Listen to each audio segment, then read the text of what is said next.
सभी को जय मसीह की। और मैं आशा करता हूं कि आप सभी ठीक है। परमेश्वर ने यह नया दिन दिया है, इसलिए हम परमेश्वर को धन्यवाद देते हैं। और मैं चाहूंगा कि आप अपने परिवार वालों को सबको इकट्ठा कर लीजिए। आज हम परमेश्वर की नाम की महिमा करने वाले हैं। आज 15 अगस्त है, 75th इंडिपेंडेंस डे। आमीन। आइए हम एक गीत को गाएंगे और परमेश्वर की नाम की महिमा करेंगे। जो गीत है कहता है, जय देने वाले प्रभु यीशु को कोटि कोटि धन्यवाद, जीवन देने वाले प्रभु यीशु को जीवन भर धन्यवाद। इस गीत को गाकर हम परमेश्वर के नाम की महिमा को करेंगे।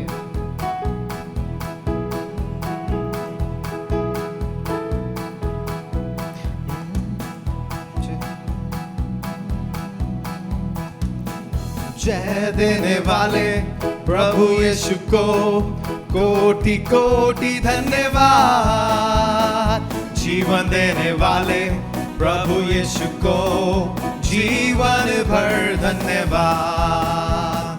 जय देने वाले प्रभु यीशु को कोटि कोटि धन्यवाद, जीवन देने वाले प्रभु यीशु को जीवन भर धन्यवाद। हालेलुया हालेलुया हालेलुया गाएंगे, आत्मा से बढ़कर नाचेंगे। हालेलुया हालेलुया गाएंगे, आत्मा से बढ़कर नाचेंगे। यीशु जिंदा है, वो आने वाला है। यीशु जिंदा है, वो आने वाला है।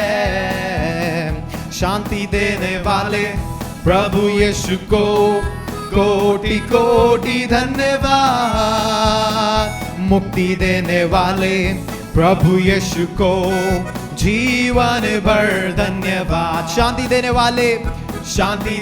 वाले प्रभु यीशु को कोटि कोटि धन्यवाद, मुक्ति देने वाले प्रभु यीशु को जीवन भर धन्यवाद। ताली बजाकर गाएंगे हालेलुया हालेलुया हालेलुया गाएंगे, आत्मा से बढ़कर नाचेंगे।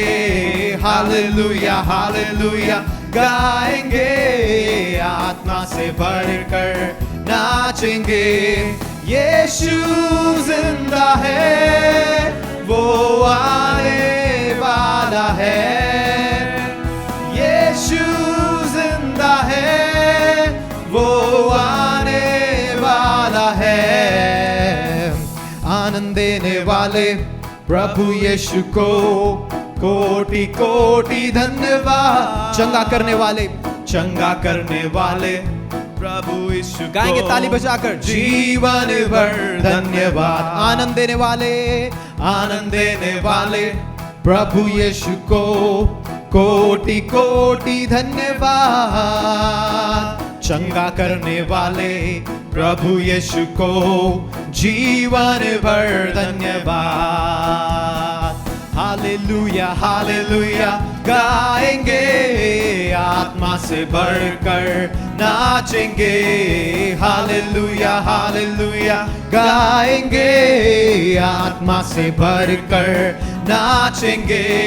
यीशु जिंदा है, वो आने वाला है। यीशु जिंदा है, वो आने वाला है।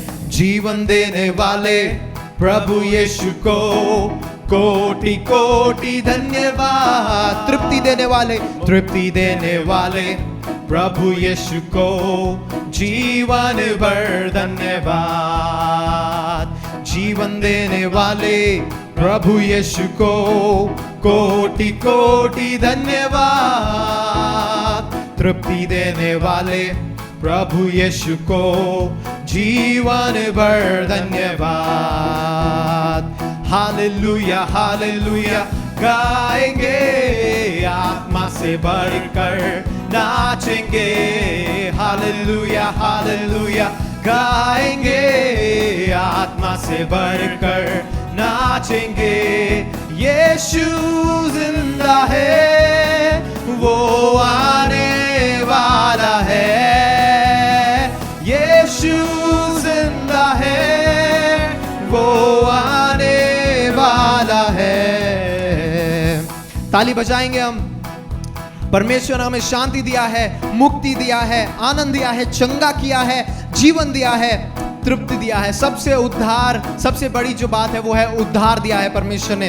आमेन। एक और गीत है जो कहता है कि राजा यीशु आए हैं, हम सब मिलकर गाएंगे, ताली बजाएंगे। आमेन। इस गीत को गाकर हम परमेश्वर के नाम की महिमा को करेंगे। तुम मांगो वो सुनेगा, कमी घटी को पूरा करेगा। तुम मांगो वो सुनेगा, कमी घटी को पूरा करेगा। मन से बुलाने वालों पे दिल में आएगा, मन से बुलाने वालों के दिल में आएगा। खुशियाँ मनाओ, खुशियाँ मनाओ, खुशियाँ मनाओ, खुशियाँ मनाओ। चिंता छोड़ो स्तुति करो, चिंता छोड़ो स्तुति करो। राजा यीशु आए हैं, सब मिलकर गाएंगे, ताली बजाएंगे। राजा यीशु आए हैं, सब मिलकर गाएंगे, ताली बजाएंगे। करुणा में अव्वल है, करुणा में अव्वल है, माफी में कामिल है। करुणा में अव्वल है, माफी में कामिल है। पास तेरे रहता है वो, तू भी पास आ। पास तेरे रहता है वो, तू भी पास आ। खुशियाँ मनाओ, खुशियाँ मनाओ, खुशियाँ मनाओ, खुशियाँ मनाओ। चिंता छोड़ो स्तुति करो, चिंता छोड़ो स्तुति करो। राजा यीशु आए हैं, सब मिलकर गाएंगे, ताली बजाएंगे। राजा यीशु आए हैं, सब मिलकर गाएंगे, ताली बजाएंगे।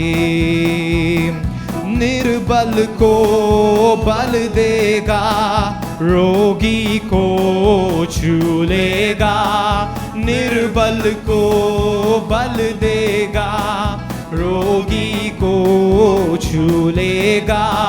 शैतान भी कांपता है यीशु के सामने, शैतान भी कांपता है यीशु के सामने।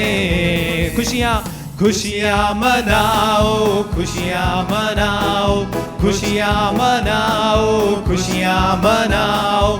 चिंता छोड़ो स्तुति करो, चिंता छोड़ो स्तुति करो। राजा यीशु आए हैं, सब मिलकर गाएंगे, ताली बजाएंगे।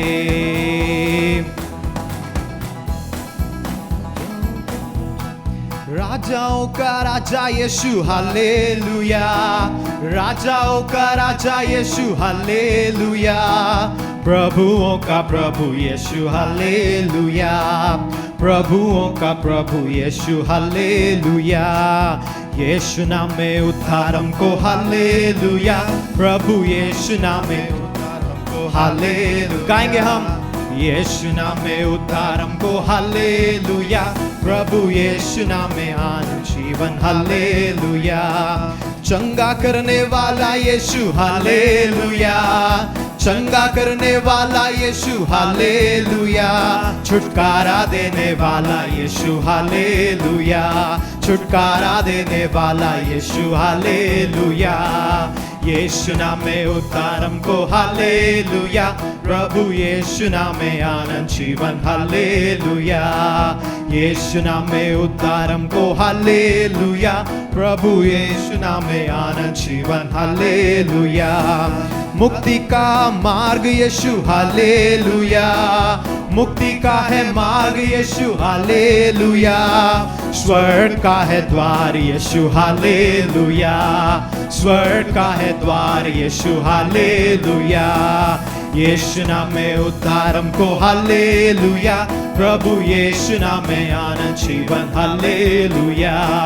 यीशु नाम में उद्धार हमको, हालेलुया। प्रभु यीशु नाम में आनंद जीवन, हालेलुया। आमेन, हालेलुया। परमेश्वर भला है, परमेश्वर अच्छा है। आमेन, हालेलुया। आइए हम अपनी आंखों को बंद करेंगे जहां कहीं भी हैं आप। हम प्रार्थना में जाएंगे, हम आराधना में जाएंगे। परमेश्वर ने हमें आज भी जीवित रखा है, इसके लिए हम परमेश्वर को धन्यवाद कहेंगे। बहुत सारे लोग हैं जो आज का दिन नहीं देख पाए, लेकिन हम आज भी जीवित है। परमेश्वर की करुणा प्रतिदिन हमारे जीवन में नहीं है, उसके लिए परमेश्वर को धन्यवाद कहिए। इन बीते दिनों में ये 6 महीने परमेश्वर ने आपको किस रीति से चलाया है उसको याद कीजिए और परमेश्वर को धन्यवाद दीजिए। कहिए, परमेश्वर हम आपको धन्यवाद देते हैं, हम आपको स्तुति देते हैं क्योंकि आप उसके योग्य हैं। खुदावन पिता परमेश्वर, पिता हम एक परिवार होकर हम आपकी उपस्थिति में आते हैं। जहां कहीं भी हैं आप अपने आंखों को बंद करें, परमेश्वर से बात करें। ये समय आपका और परमेश्वर का है, इसको व्यर्थ ना जाने दें, इसको वेस्ट ना जाने दें। परमेश्वर से कहें, परमेश्वर अपने लहू से धोकर फिर से एक बार हमें शुद्ध कर दीजिए। पिता अपने बहुमूल्य लहू से धोकर एक बार फिर से हमें शुद्ध कर दीजिए। अपने पाक लहू से धोकर हमें फिर से एक बार शुद्ध कर दीजिए। यीशु मसीह हम आपको धन्यवाद देते हैं पिता परमेश्वर। परमेश्वर आपने हमें आजादी दिया है हर एक पाप से, हर एक बंधन से। हम आपको धन्यवाद देते हैं। यीशु मसीह आप इस संसार में इसीलिए आए कि आप हमें उन पापों के जालों से छुड़ाने के लिए, हमें उन पापों के बंधनों से छुड़ाने के लिए इस संसार में आए। आप मरे और तीसरे दिन फिर से जी उठे पिता परमेश्वर, और आज भी आप जीवित परमेश्वर है। हम आपको धन्यवाद देते हैं परमेश्वर। आज के दिन ये पूरी दुनिया परमेश्वर, ये जो भारत देश है पिता, वो इंडिपेंडेंस डे मना रहा होगा, लेकिन हम पिता आपके अंदर स्वतंत्र है पिता परमेश्वर। आपका वचन बताता है हम आजाद है खुदावन यीशु मसीह। ओ हम आजाद है। Yes, hallelujah. तू ही है वो जो मुझको छुड़ाता। इस गीत को गाकर हम परमेश्वर के नाम की महिमा को करते रहेंगे। जैसे जैसे इस गीत को हम गाते हैं, इस गीत को अपने जीवन में अप्लाई कीजिए, इस जीवन को अपने जीवन में क्लेम कीजिए। यीशु तू ही है।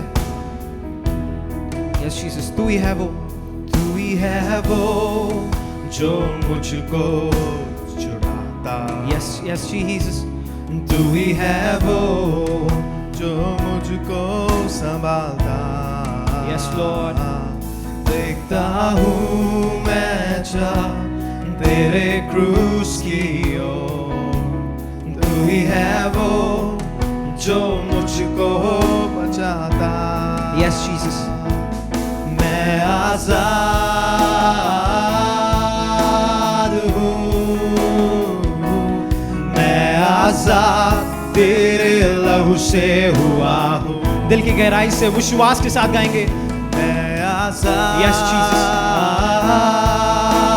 हूँ, मैं आजाद तेरे लहू से हुआ हूँ। सारे बंधनों से आजाद है हम। मैं आजाद हूँ, मैं आजाद तेरे लहू से हुआ हूँ। फिर से एक बार कहेंगे, मैं आजाद हूँ। मैं आजाद सारे बंधनों से, सारे बीमारियों से, ओ यीशु मसीह, सारे शैतान के योजनाओं से मैं आजाद हूँ। आज आजाद हूँ यीशु मसीह। Yes Jesus, oh yes lord, मैं आजाद हूँ यीशु मसीह।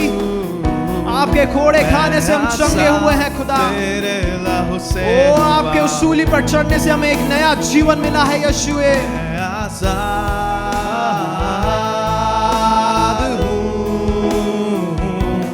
मैं आजाद तेरे लहू से हुआ हूँ। टूटे सारे बंधन, टूटे सारे बंधन, आजाद मैं हुआ हूँ। मैं आजाद तेरे लहू से हुआ हूँ। विश्वास के साथ कहेंगे टूटे सारे बंधन, आजाद मैं हुआ हूँ। मैं आजाद तेरे लहू से हुआ हूँ। टूटे सारे बंधन, आजाद मैं हुआ हूँ।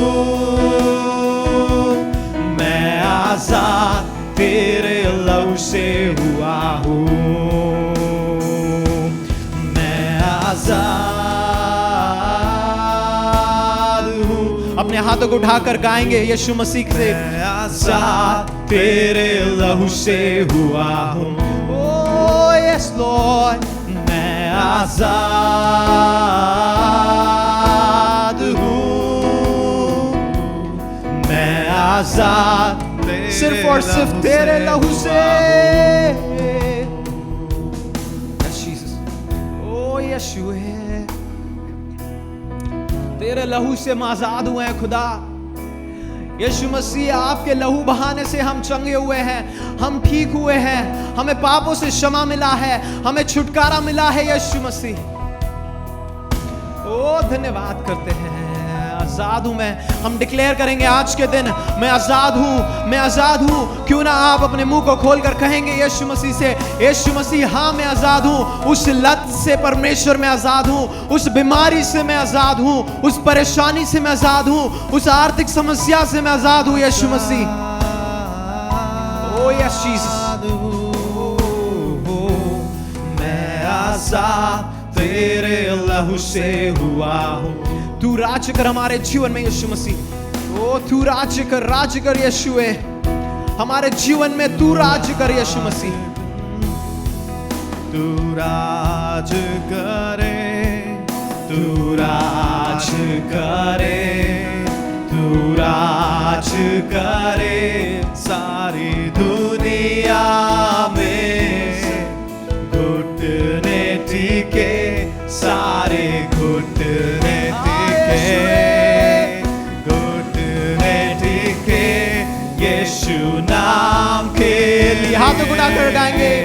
राज करे, तू राज करे, तू राज करे सारी दुनिया में। हमारे परिवार में यीशु तू राज्य कर।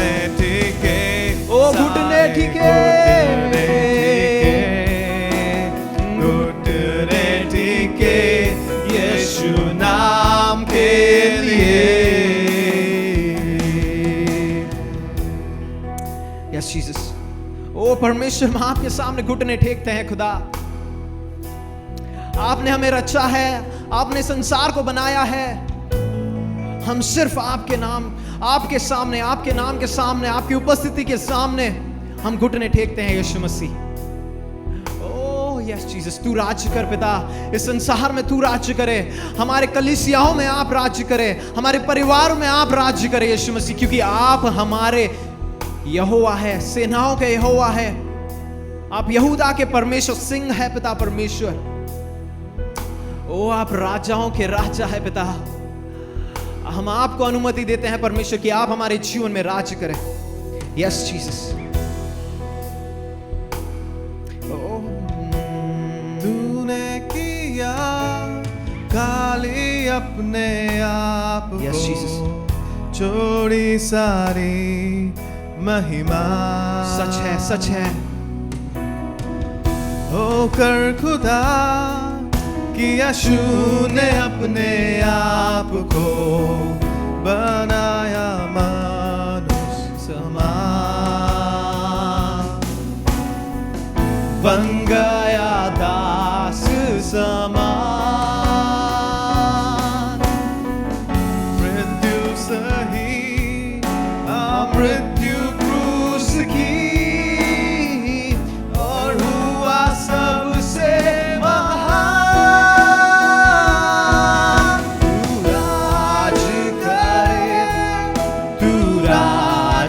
करे, तू राज करे सारी गाएंगे गाएंगे यीशुए घुटने टिके, सारे घुटने टिके, घुटने टिके यीशु नाम के लिए।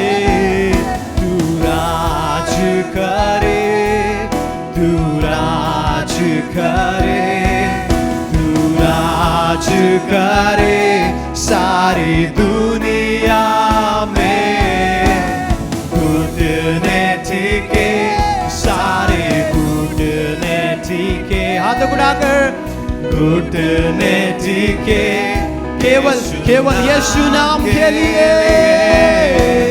राज करे, ओ हालेलुया, राज करे, ओ स्तुति करते यीशुए। राज करे सारी दुनिया पे।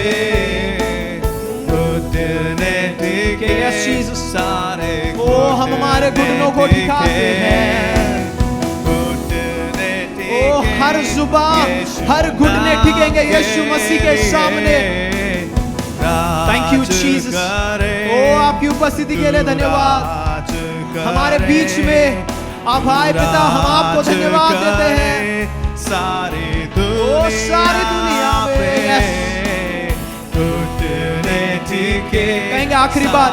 घुटने टिके, घुटने टिके यीशु नाम के लिए। Oh thank you Jesus. ओ हम घुटने टेकते हैं। ओ यहोवा, thank you for your presence. आपकी उपस्थिति के लिए धन्यवाद देते हैं। Thank you Jesus. हम आपको स्तुति देते हैं पिता, हम आपको आदर देते हैं। हम विश्वास करते हैं पिता, आपने हमें आजाद किया है। आज के दिन आपने हमें आजाद किया है पिता परमेश्वर। फिर से एक बार ओ स्तुति देते हैं, धन्यवाद देते हैं। इस गीत को डिक्लेयर कीजिए अपने जीवन में। हर परेशानी से परमेश्वर आपको छुड़ाने की सामर्थ्य रखता है। Oh yes, thank you Lord. विश्वास के साथ गाएंगे। मैं आजाद तेरे लहू से हुआ हूँ, ओ तेरे लहू से मैं आजाद। Oh hallelujah, yes Jesus. मैं आजाद तेरे लहू से हुआ हूँ, मैं आजाद हूँ, मैं आजाद तेरे लहू से हुआ हूँ। Thank you Jesus, thank you Jesus. आपने हमें आजाद किया यीशुए। हम आपको धन्यवाद देते हैं, हम आपको महिमा देते हैं खुदा। आज के दिन परमेश्वर आपने अपनी उपस्थिति से हमें भरा। हम आपको धन्यवाद देते हैं खुदा यीशु मसीह। पिता जितने भी जन हमें इस समय देख रहे हैं पिता, उन सभी के घरों में आपने अपनी उपस्थिति को प्रकट किया। हम आपको धन्यवाद देते हैं और मैं विश्वास करता हूं पिता कि आपने उन्हें उनके बंधनों से छुड़ाया है, उनके लतों से छुड़ाया है, उनके परेशानियों से छुड़ाया है, उनके परमेश्वर आर्थिक समस्याओं से छुड़ाया है यीशु मसीह, बीमारी से छुड़ाया है। हम आपको धन्यवाद देते हैं, आपके प्रेम के लिए धन्यवाद देते हैं यीशु। हम आपको सारी आदर महिमा पहुंचाते हैं प्रभु यीशु मसीह के नाम से प्रार्थना को मांगते हैं। सुनिए और कबूल कीजिए मेरे प्यारे पिता। और सब लोग जितने भी जन जुड़े हैं हमारे साथ वो सब कहें आमेन, आमेन और आमेन। आमेन, आमेन, आमेन, आमेन, आमेन।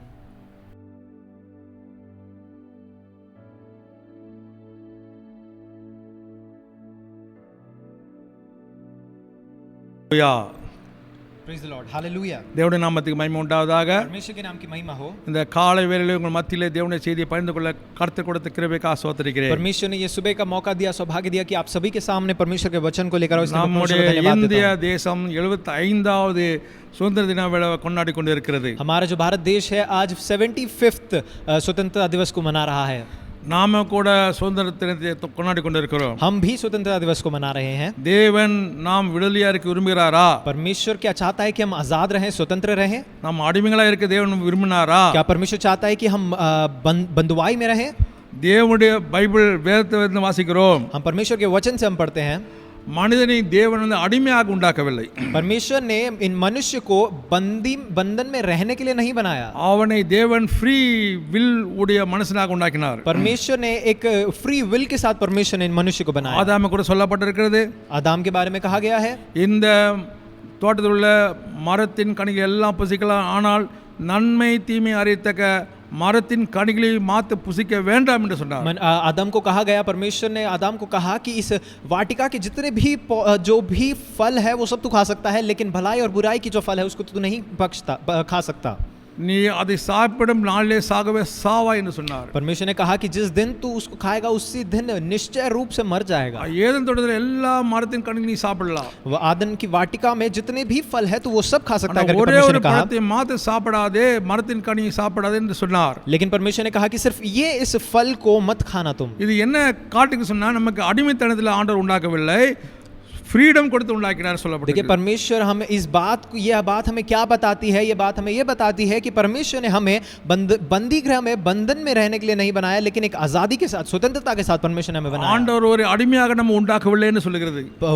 वचन बताती है कि परमेश्वर ने हमें बंधन में रहने के लिए नहीं बनाया, बंदी गृह में रहने के लिए नहीं बनाया. அதனால நமக்கு நன்றாக அந்த காரியம் தெரியும். और इसीलिए ये हमें बहुत ही अच्छे से मालूम है அந்த ஆதாம் அல்லது ஏவாள் முதலாவது கனியை சாப்பிட்டு, कि ये जो आदम या अव्वा जो है उन्होंने उस फल को सबसे पहले खाया. ஏவாள் சாப்பிட்டு கணவனுக்கு கொடுத்தாள், ஆதாம் கொடுத்தார். अव्वा ने उस फल को खाया और फिर अपने पति को आदम को दिया. ரெண்டு பேரும் சாப்பிட்டார்கள். फिर दोनों ने उसको खाया அதனால பாவம் உள்ள பிரவேசித்தது. और उस वजह से उन दोनों के अंदर पाप प्रवेश किया, மரணம் பிரவேசித்தது உலகத்துல. मृत्यु इस संसार में प्रवेश किया. அதனால அவர்கள் ரெண்டு பேரும் தோட்டத்தை விட்டு வெளியேற்றப்பட்டார்கள். और जिसके वजह से उन दोनों को जो है उस आदम की वाटिका से बाहर निकाला गया. அங்க சொல்லப்பட்டிருக்கிறது நன்மை தீமை அறியத்தக்க விருட்சத்தின் கனி. देखिए वो जो फल था बताता है कि वो भलाई और बुराई को जानने पहचानने का एक फल हुआ They करता था. ate the fruit of the tree of the knowledge of good and evil. देखिए उन्होंने उस फल का सेवन किया जो भलाई और बुराई को बताता है. அது ஆப்பிள் பழமா இருந்ததா? क्या वो सेब था? நமக்கு தெரியாது. हमें नहीं मालूम. ஒரு பழமொழி இருக்குது இங்கிலீஷ்ல, an apple a day keeps a doctor away from the disease. देखिए हमें जो अंग्रेजी में एक कहावत ऐसी है कि जो एक सेब है, अगर आप प्रतिदिन उसका सेवन करते हैं तो वो आपको डॉक्टर से दूर रखेगा और बीमारी से भी दूर रखेगा. A day keeps the doctor away. देखिए एक जो सेब है अगर आप प्रतिदिन उसका सेवन करते हैं तो वो आपको डॉक्टर से दूर रखता है करके एक कहावत है अंग्रेजी में. டாக்டர் நீங்க போக வேண்டிய அவசியம் இல்ல. तो आपको डॉक्टर के पास जाने की आवश्यकता नहीं வியாதியே है, வராது. आपको बीमारी ही नहीं அந்த है. ஆதாம் யவன சாப்பிட்ட ஆப்பிள்னால ஆண்டவரிடத்திலிருந்து நம்ம விலக்கப்பட்டுவிட்டோம். लेकिन आदम और हवा ने जो फल को खाया उस फल को उन्होंने सेवन किया, इस वजह से हम परमेश्वर से दूर हो गए. இன்றைக்கு கூட அந்த ஆப்பிள் இருக்குது. आज भी वो फल है, वो एप्पल है. இன்றைக்கு கூட ஜனங்கள் ஆப்பிள் சாப்பிட்டு கொண்டு இருக்காங்க. आज भी एप्पल को बहुत सारे लोग खाते हैं. தெரியுமா? क्या आपको मालूम है वो कैसा एप्पल है? मोबाइल கூட ஆப்பிள் மொபைல் வந்திருக்குது. देखिए मोबाइल में भी एप्पल मोबाइल आ गया है. लैपटॉप கூட ஆப்பிள் देखिए लैपटॉप में भी एप्पल लैपटॉप आ गया है. இன்றைக்கு கூட நமக்கு வந்து it is a we cannot say it is full of evil or we cannot say it is full of good.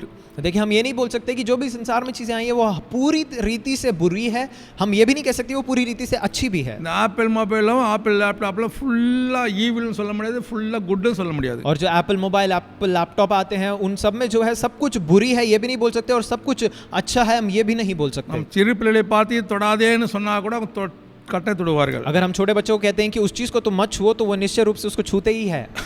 பெரியவர்களுக்கு சொன்னா கூட கட்டையில பார்த்து கொண்டு தான் இருக்கும். अगर हम बड़ों को भी कहते हैं कि मत छुओ, वो सोचते हैं कि शायद छू के देखते हैं, वो छू के देखते हैं उसको. ஈவிலான தீமையான காரியத்தை பார்த்து நம்முடைய ஆத்மா கண்கள் மூலமாக காதுகள் மூலமாக படிக்கிறது மூலமாக நம்முடைய ஆத்மாவில் என்ன தீமை பாவம் அல்லது அழுக்கு வந்து கொண்டு இருக்குது. देखिए हम हमारे आंखों से जो बुरी चीज़ों को देखते हैं, हम अपने कानों से बुरी चीज़ों को सुनते हैं, बुरी चीज़ों को बोलते हैं, तो उस वजह से हमारी आत्मा में हमारे अंदर जो है बुरी चीज़ें आ गई हैं. தானியேல் புத்தகம் 12வது அதிகாரத்தில் வாசிக்கிறோம். दानियेल की पुस्तक उसका 12वें अध्याय में हम पढ़ते हैं கடைசி நாட்களில் அறிவு பெருகும்.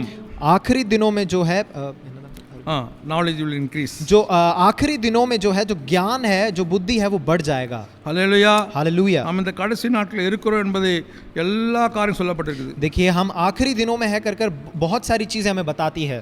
அதனால இந்த நாட்களில் ஒரு விசேஷ காரியம் என்னன்னா, கடைசி நாட்களில் மனுஷனுடைய அறிவு பெருகும். देखिए, इसलिए मैं बताता हूँ कि वचन में कहा गया है कि आखिरी दिनों में लोगों का जो ज्ञान है वो बढ़ जाएगा. நாம் வாசிக்கலாம் 4 வசனம் வாசிக்கிறோம். दानियेल की पुस्तक उसका 12वां अध्याय उसका 4था वचन हम पढ़ेंगे. தானியேலாகிய நீயோ வென்றால் முடியும் காலம் மட்டும் இந்த வார்த்தைகளை புதைப்பொருளாக வைத்து இந்த புத்தகத்தை முத்திரை போட, அப்பொழுது அநேகர் இங்கும் அங்கு ஓடி ஆறவர்கள் அறிவு பெருகி போகும் என்றான். चौथा वचन इस प्रकार कहता है, दानियेल अध्याय 12 उसका 4था वचन, परंतु हे दानियेल, तू इस पुस्तक पर मोहर करके इन वचनों को अंत समय तक के लिए बंद रख. बहुत से लोग पूछ पाछ और ढूंढ ढांड करेंगे और इससे ज्ञान बढ़ भी जाएगा. இந்த நாட்களில் இருக்கிற அறிவு பெருக்கத்துக்கு அளவே இல்லை. देखिए, आज के समय में जो है ज्ञान जिस रीति से बढ़ रहा है लोगों का, उसकी कोई सीमा नहीं है. உங்க மொபைலில் ஏதாவது டைப் பண்ணாக்க அடுத்த வார்த்தை என்ன வேணும்னு சொல்லிக் கொடுக்கும். देखिए, अगर आप अपने मोबाइल में अगर कुछ भी टाइप करते हैं तो बताता है कि आपको क्या शब्द चाहिए करके, वो बताता है कि आपको ये शब्द चाहिए. இன்னொரு ஆப் வந்திருக்கு, அதில் நீ டி போடணுமா, ஏ போடணுமா, எங்கே வந்து சேர்த்து போடணும் எல்லாம் சொல்லுது. एक और ऐप इस प्रकार आया है कि वो आपको बताता है कि कहाँ पर आपको द लगाना है, कहाँ पे आपको कौन सा शब्द लगाने से वो सही एक वाक्य बनता है. நீங்கள் எப்பொழுதோ ஃபோட்டோ படித்து 7 வருஷத்துக்கு முன்னாடி இருக்கு, அதெல்லாம் இப்போது அந்த ஃபோட்டோவில் வந்து காட்டுது. देखिए, बहुत साल पहले, 7 साल 8 साल पहले आपने एक तस्वीर खींची होगी, वो भी अभी आपको दिखाएगा वो कि हाँ, ये पिक्चर है. 7 வருஷத்துக்கு முன்னாடி எடுக்கப்பட்ட ஃபோட்டோ. 7 साल पहले आपने ये तस्वीर को लिया. ஹல்லேலூயா. हालेलुया. நாம் அந்த ஃபோட்டோவை வந்து நினைத்து கூட பார்க்கவே இல்லை, 7 வருஷம் பிறகு திரும்பி மொபைலே காட்டும் என்று. देखिए, हमने 7 साल पहले सोचा भी नहीं था कि हमारा जो फोन है, मोबाइल है, वो हमें दिखाएगा कि 7 साल बाद कि ये तस्वीर तुमने खींचा. அறிவு பெருகி போயிருக்கிறது இந்த காலங்க சொல்லி கொண்டிருக்குது. देखिए, जो ये आजकल का जो समय है वो बता रहा है कि जो ज्ञान है वो बढ़ता जा रहा है लोगों का. ஹல்லேலூயா. हालेलुया. ஆகையால மனுஷன் பாவத்தின் சமயத்தில் தேவன் அவனுக்காக இறங்கி விடுதலை செய்ய விரும்பினார். देखिए, जब मनुष्य पाप में थे तो परमेश्वर यीशु मसीह चाहते थे कि वो इस संसार में उतर कर आए और उनको छुड़ाए. இஸ்ரவேல் ஜனங்கள் குறித்து வாசிக்கிறோம். हम इजरायली लोगों के बारे में அவங்க पढ़ेंगे. எகிப்தில் அடிமையா இருந்தார்கள். वो मिस्र में जो है बंदीगृह में थे, बंदुआई में थे. எபிரேயர் புத்தகத்தில் யாத்திராகம புத்தகத்தில் 3 அதிகாரத்தில் வாசிக்கிறோம். व्यवस्था विवरण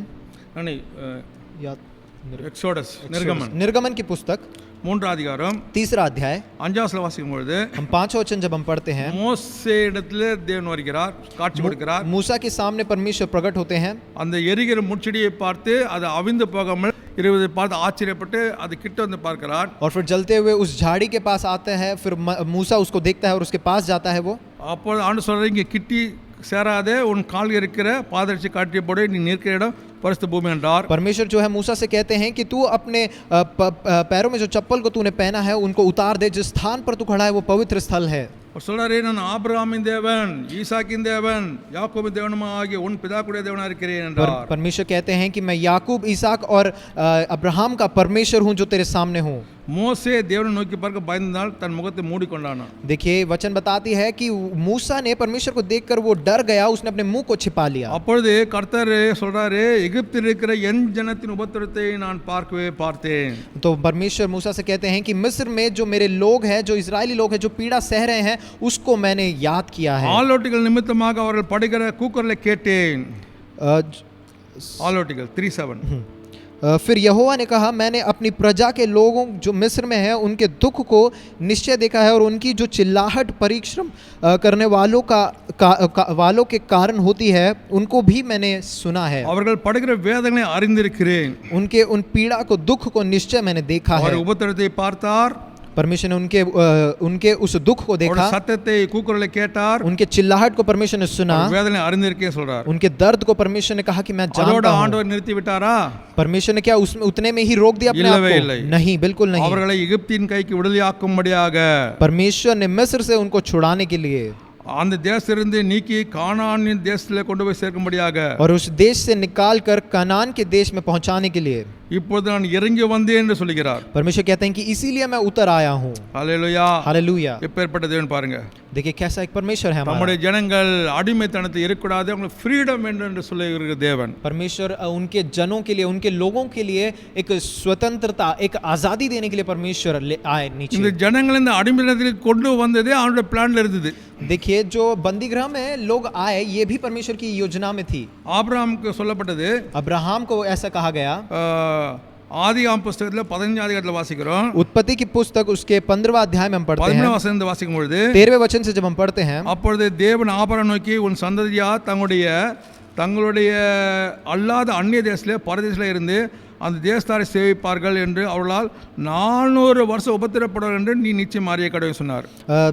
उत्पत्ति अध्याय 15 उसके 13वें वचन में परमेश्वर कहते हैं कि तब यहोवा ने अब्राहम से कहा, यह निश्चय जान कि तेरे वंश पराये देश पे परदेशी होकर रहेंगे और उस देश के लोगों के दास हो जाएंगे और वे उनको 400 वर्ष तक दुख देगा। இவர்கள் சேவிக்கும் ஜாதிகளை நான் நியாய தீர்ப்பு பின்பு மிகுந்த பொறுப்புடன் புறப்பட்டு விடுதலையாக வருவார்கள். और फिर उस देश में के दास होंगे केवल, और मैं दंड दूंगा और उनके पश्चात वे बड़ा धन वहां से लेकर निकल आएंगे। அடிமைக்குள்ள இஸ்ரவேல் ஜனங்களை நடத்தணும்னா தேவன் தான். देखिए बंदी गृह में भी परमेश्वर ने ही इजरायली लोगों को चलाया, அவளை விடுதலையாக்கணும் தேவன் தான். और उनको वहां से छुड़ाया भी परमेश्वर ने। God has his own plan. தேவன் தம்முடைய திட்டத்தை நிறைவேற்றுகிறார். देखिए परमेश्वर का खुद का एक योजना होता है, परमेश्वर ने अपनी योजना को प्रकट किया। எதற்காக அடிமைத்தனத்தில் கொண்டு போனார்? परमेश्वर क्यों लोगों को, इजरायली लोगों को बंदी गृह में से அவர்களை लेकर ஒரு गया? பெரிய தேசமா உருவாக்கும்படியாக கொண்டு போனார். परमेश्वर इजरायली लोगों को बंदी गृह में इसलिए लेकर गया क्योंकि उनको एक बड़ी एक प्रजा बना ஒரு पाए। ராஜ்யத்தின் ராஜாக்கள் இருந்து ராஜ்யம் எப்படி செய்ய வேண்டும் என்று கற்றுக்கொள்ள வேண்டும் என்று கொண்டு போனார். वो एक राजा के नीचे रहकर कैसे राज्य को चलाना है वो सीखे, इसलिए परमेश्वर ने उनको बंदी गृह में भेजा। நமக்கு ஃப்ரீடம், அந்த விடுதலை என்ற அந்த அர்த்தம் என்ன, வேல்யூ என்ன என்று அறிந்து கொள்ளும்படியாக அவளை 430 வருஷம் கிட்டத்தட்ட அவர்கள் அடிமையாக இருந்தார்கள். देखिए वो परमेश्वर चाहते थे कि लोग जो है जाने, उनकी प्रजा जाने कि आज़ादी का मतलब क्या है, स्वतंत्रता का मतलब क्या है। इसलिए परमेश्वर ने लगभग 430 वर्ष तक परमेश्वर ने उन्हें जो है बंदी गृह में இங்கே रखा। கூட பவுல் அது கூட சொல்லுகிறார். देखिए पौलुस भी इसी रीति से कहते हैं। கலாத்தியர் எழுதின புத்தகம் 3 அதிகாரம் गलातियों की पुस्तक उसका 3रा अध्याय 23 வாசிக்கிறோம். उसका 23वां वचन हम पढ़ते हैं। அதனால் விசுவாசம் வரைக்கும் முன்னே வெளிப்பட போகிற விசுவாசத்துக்கு ஏதுவாக நாம் அடைக்கப்பட்டவர்களாய் நியாயப்பிரமாணத்தின் கீழே காவல் பண்ணப்பட்டிருந்தோம். गलातियों अध्याय 3:23 उसका 23वां वचन हम पढ़ेंगे। கலாத்தியர் 3:23 गलातियों अध्याय 3 उसका 23वां वचन इस प्रकार कहता है,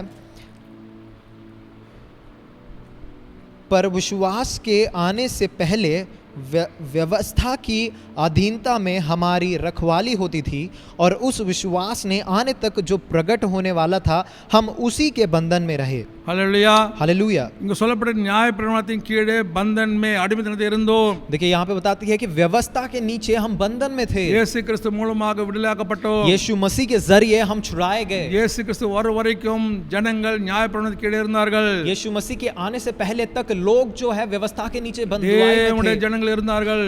परमेश्वर के जन थे वो। ஆட்டுக்குட்டி ரத்தத்துல அடிக்கடியாக அதை கொண்டாடுவர்கள் இருந்தார்கள். देखिए उस भेड़ के लहू से, उस मेमने के लहू को धोकर उसको मनाने वाले जन थे। Hallelujah hallelujah. பிரியமான தேவனுடைய ஜனங்களே, मेरे प्रिय परमेश्वर के சில लोगों, சமயத்தில் நமக்கு இருக்கிற அந்த அடிமைத்தனமோ அல்லது ஒரு ஜெயில் போல இருக்க காரியமோ நன்மைக்காகத்தான். देखिए कभी कभी जब हमें लगता है कि हम बंदवाई में हैं, हम बंदी गृह में है, वो भी एक भलाई के लिए ही है। ஆண்டவர் அந்த இஸ்ரவேல் ஜனங்களை எப்படி மீட்டார்? परमेश्वर ने इजराइल लोगों को कैसे छुड़ाया? பார்வோன் ராஜா लघुवाग ईजियाग அவளை அனுப்ப விரும்பவில்லை. देखिए फारोन जो राजा है वो बहुत ही आसान रीति से इजराइल लोगों को छोड़ना नहीं चाहता था। 10 விதமான கொள்ளநோய்களை அனுப்பினார்.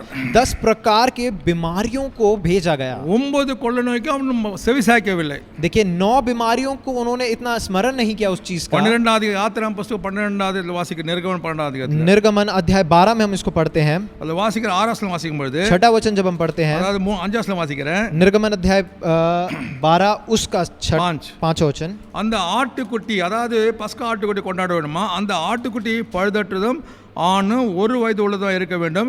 செம்மறி ஆடுகளாவது வெள்ளை ஆடுகளாவது அது தெரிந்து கொள்ளலாம்.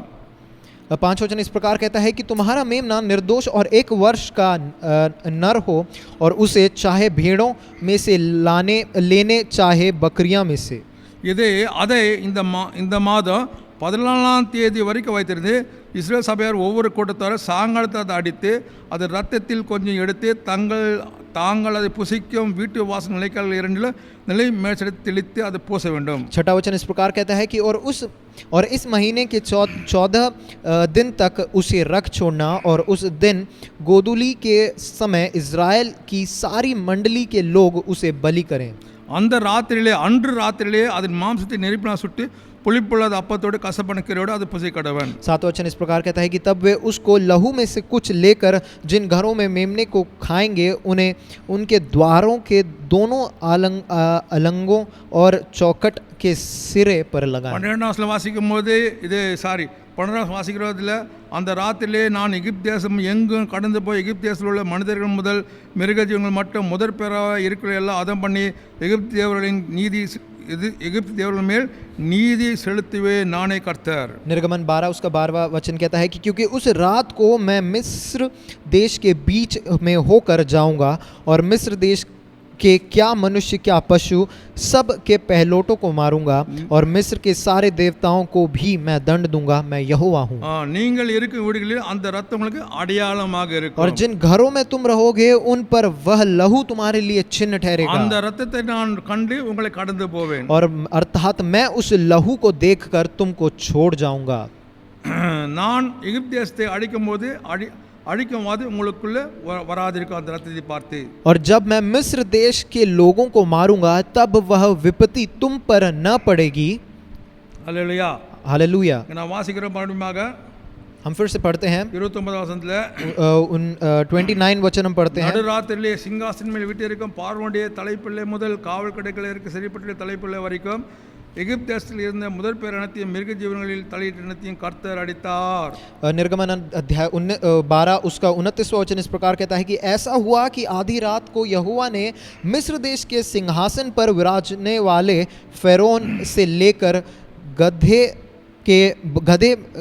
गड्ढे में पड़े हुए बंधुए तक सबके पहलोटों को वर्णन पशुओं तक के सब पहलोटों को मार डाला. அப்பொழுது பார்வோனும் அவனுடைய சகல ஊழியக்காரரும் எகிப்தியர் யாவர் ராத்திரியில் எழுந்திருந்தார்கள். மகா கூக்குரல் எகிப்தில் உண்டாயிருந்தது. சாவில்லாத ஒரு வீடு இல்லாது இருந்தது. तीसरा वचन इस प्रकार कहता है कि और फिरौन रात ही को उठ बैठा और उसके सब कर्मचारी वर्णन सारे मिस्री उठे और मिस्र में बड़ा हाहाकार मचा क्योंकि एक भी ऐसा घर न था जिसमें कोई मरा न हो. பார்வோரா சொல்றான், நீங்கள் சொன்னபடியே உங்கள் ஆடுகளையும் மாடுகளை ஓட்டிக்கொண்டு போங்க, என்னை ஆசீர்வதிங்கள் என்றான். तब फिरौन ने रात में मूसा और हारून को बुलवाकर कहा, तुम इज़राइलियों समेत मेरी प्रजा के बीच से निकल जाओ और अपने कहने के अनुसार जाकर यहोवा की उपासना करो. 40 வாசிக்கிறோம். இஸ்ரவேல் புத்திரர் எகிப்து குடியிருந்த காலம் 430 வருஷம். 430 வருஷம் முடிந்த அன்றைய தினமே கர்த்தருடைய சேனைகள் எல்லாம் எகிப்து தேசத்திலிருந்து புறப்பட்டது. और 40वां वचन और 41वां वचन इस प्रकार कहता है कि मिस्र में बसे हुए इज़राइलियों को 400 वर्ष तक बीत गए थे और उन 430 वर्षों के बीतने तक ठीक उसी दिन यहोवा की सारी सेना मिस्र देश से निकल गई. हालेलुया. हालेलुया. இங்க நான் வாசிக்கிறோம், தேவனே இஸ்ரவேல் ஜனங்களுடைய விடுதலைக்காக சுதந்திரத்துக்காக பிளான் திட்டங்கள் செய்து மோசையை அழைத்து பஸ்கா ஆட்டுக்குட்டி ரத்தத்தில் மீட்டார்னு வாசிக்கிறோம். देखिए हम देखते हैं कि किस प्रकार परमेश्वर ने मूसा के जरिए एक योजना को बनाया और लोगों को मिस्र में से छुड़ाया. எப்போ நடந்தது இந்த விடுதலை? ये कब हुआ? ये आज़ादी कब हुई? பகல் நடந்ததா? क्या ये दिन में हुआ? மார்னிங்ல நடந்ததா? क्या ये सुबह हुआ? மதியம் நடந்ததா? क्या ये दोपहर में हुआ? இல்லவே இல்ல, ராத்திரி नहीं, நடந்தது. बिल्कुल भी नहीं हुआ. ये जो आज़ादी है, स्वतंत्रता है, ये रात में हुआ. हालेलुया. हालेलुया. இப்பொழுது பாருங்க, கிட்டத்தட்ட இயேசு கிறிஸ்து வரதுக்கு முன்னால 3000 வருஷத்துக்கு முன்னால இருக்குன்னு நினைக்கிறேன். लगभग यीशु मसीह के पैदा होने से 3000 वर्ष पहले की बात है शायद. ராத்திரில தான் விடுதலை கிடைச்சது. इन्हें जो है रात में ही स्वतंत्रता आज़ादी मिली. இஸ்ரவேல் தேசத்துக்கு கூட எகிப்திலிருந்து ராத்திரில நடுராத்திரில விடுதலை கிடைச்சது. देखिए इजरायली लोगों को भी बीच रात में ही उनको जो है आज़ादी मिला. நம்முடைய தேசத்துக்கு கூட हमारे भारत देश को भी 1947 வருஷம் ஆகஸ்ட் 14 ராத்திரில தான் விடுதலை கிடைச்சது. हमें हमारे देश भारत देश को भी 1947 14 अगस्त रात को हमें भी आज़ादी मिली. 12 மணிக்கு கரெக்டாக ராத்திரி 12 மணிக்கு அதில் கழுத்துட்டார்கள். அப்புறம் வந்து அடுத்த 12 மணி 1 நிமிஷத்துலேருந்து 15th ஆகஸ்ட் வந்துடுது. देखिए करेक्ट 12 बजे जो है उन्होंने उस पे हस्ताक्षर करे और आज़ादी मिली और 12-1 पे जो है वो 15 अगस्त हो चुका था. ஹல்லேலூயா. हालेलुया. நமக்கு தெரியாது அந்த ஆங்கிலேயர்கள் இதை ஏன் ராத்திரில கொண்டாடினார்கள் என்று. देखिए हमें नहीं मालूम कि इस चीज़ को रात में क्यों मनाया गया. ஆனால் சில காரியங்களை பார்த்தீங்கன்னாக்கா இப்படியாக அந்த பைபிளுக்கு சம்பந்தப்பட்ட ராத்திரி நடக்கிற காரியமா இருக்குது. देखिए हम देखते हैं कि वो वचन में जो है रात में क्या क्या चीज़ें हुई करके हम देखते हैं. ஹல்லேலூயா. हालेलुया. அதாவது இந்த உலகத்தில் நடக்கிற காரியங்களாம் பைபிள் சம்பந்தப்பட்ட காரியங்களா இருக்கிறது. देखिए हम देखते हैं कि संसार में जो जो कार्य होते हैं वो सब वचन में जो बाइबल में कार्य होता है उससे मेल खाती है, मिलते जुलते மோசே हैं. மூலமாக இஸ்ரவேல் தேசத்துக்கு மோசே மூலம் இஸ்ரவேல் தேசத்துக்கு எகிப்து தேசத்திலிருந்து விடுதலை கிடைத்து ராத்திரியில தான். देखिए मूसा के जरिए इजरायलियों को मिस्र देश में से आज़ादी रात में मिली. 14ஆம் தேதி ராத்திரியில. देखिए 14 अगस्त के रात में. ஹல்லேலூயா. August hallelujah. पता नहीं. अच्छा ठीक है. 14ஆம் தேதி 14th நைட். देखिए 14 दिन के रात में நம்முடைய இந்தியா முழுதும் கூட பிரிட்டிஷ் சாம்ராஜ்யம் இருந்து ஆகஸ்ட் 14ஆம் தேதி ராத்திரில தான் கிடைச்சது. देखिए हमारा जो भारत देश है उनको भी ब्रिटिश साम्राज्य से जो है 14वें दिन के रात में आज़ादी मिली. ஹல்லேலூயா. Hallelujah. So what a blessed people we are. देखिए कितने एक आशीषित लोग हैं हम. இந்தியா குறித்து பைபிள் எஸ்தர் சொல்லப்பட்டிருக்கிறது. देखिए भारत के देश के बारे में जो है एस्तर की पुस्तक में बताया गया है. ரெண்டு முறை சொல்லுகிறார்கள். 2 बार बताया गया है. அமெரிக்கா பற்றி சொல்லப்படவில்லை. अमेरिका के बारे में नहीं बताया गया. इंग्लैंड के बारे में नहीं बताया गया. அல்லது வேறு எந்த நாட்டை பற்றி சொல்லவில்லை. அதிகம் சொல்லப்படவில்லை. और देश के बारे में ज्यादा नहीं बताया गया. சைனா பற்றி சொல்லப்படவில்லை. चाइना के बारे में नहीं बताया गया. இந்தியா பற்றி எழுதி இருக்கிறார்கள். लेकिन भारत के बारे में लिखा गया है. நம்ம இந்தியாவுக்கு தான் அந்த அப்போஸ்தலனாகிய தோமா வந்தார். देखिए 52 ஏடில हमारे जो है भारत देश में ही जो है थॉमस आए 58 एडी में. 58 ஏடி 52 ஏடி 52 ஹல்லேலூயா. हालेलुया. அவர் வந்து 52ல வந்து 72 வரைக்கும் ஊழியம் செய்து ரத்த சாட்சியாக சென்னையில மரித்தார். देखिए वो 52 एडी में आए और उन्होंने 20 वर्ष उन्होंने सेवकाई करी और சென்னையில साउथ इंडिया में चेन्नई में जो है उनकी मृत्यु हुई. ஹல்லேலூயா. हालेलुया. என்னுடைய அண்ணன் கூட அவர் பேர் சுந்தரம், அவர் கூட ஆகஸ்ட் 15ஆம் தேதி பிறந்தாராம். देखिए मेरा जो भाई है उनका नाम सुंदरम है और वो भी 15 अगस्त के दिन ही उनका जन्म हुआ.